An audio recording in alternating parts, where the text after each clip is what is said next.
Regresamos a la jota bailada de la mano de nuestro grupo de baile dirigido por Marc Lladó, para quien les pido un aplauso.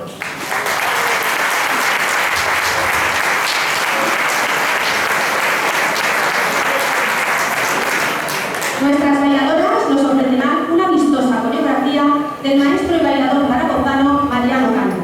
Una coreografía dedicada a una pieza de la indumentaria femenina muy acorde a una celebración tan especial como la del Día del Pilar. Con todos ustedes, la jota de los mantones.